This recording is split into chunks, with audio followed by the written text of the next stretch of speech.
Rover scout ওরা আর কি স্বেচ্ছাসেবী দল যারা আমরা তারা এখন রাস্তায় ট্রাফিক পুলিশের দায়িত্ব পালন করছি।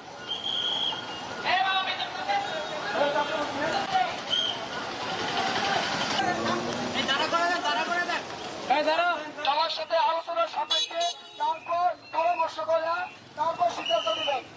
তখন আমরা এটা ছেড়ে দেবো, আর যখন এটা আটকাবো তখন এটা আর এটা একসাথে।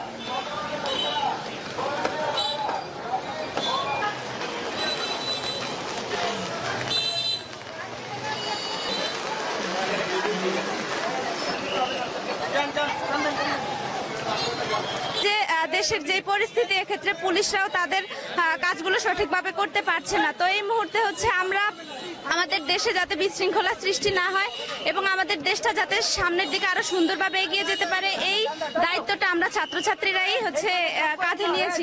তো এটা হচ্ছে আমাদের একটা মৌলিক দায়িত্বের মধ্যে পড়ে। আমরা আমাদের এই সুশৃঙ্খলভাবে আমাদের এই যানবাহনগুলোকে এখানে পরিস্থিতি সামাল দেওয়া লাগবে, এই জন্যই আমরা হচ্ছে এখানে কাজ করতে এসেছি। এখন তো ট্রাফিক পুলিশ রাস্তায় নেই, তো আমরা সাধারণ স্টুডেন্ট যারা আছি, বিএনসিসি, রোভার স্কাউট ওরা আর কি স্বেচ্ছাসেবী দল যারা আমরা তারা এখন রাস্তায় ট্রাফিক পুলিশের দায়িত্ব পালন করছি, মানে জনগণের নিরাপত্তা দেওয়ার জন্য। ট্রাফিক আইন মানার ক্ষেত্রে প্রথমত যারা বাইক ইউজ করে তাদেরকে বাইক রাইডারদেরকে বলে হেলমেট নিয়ে ঘর থেকে বের হইতে, যারা সঠিকভাবে সঠিক রাস্তা পদক্ষেপ করতে, হসপিটালে যাওয়ার জন্য, অ্যাম্বুলেন্সে যাওয়ার জন্য জরুরিভাবে একটা রাস্তা রেখে দেই আমরা।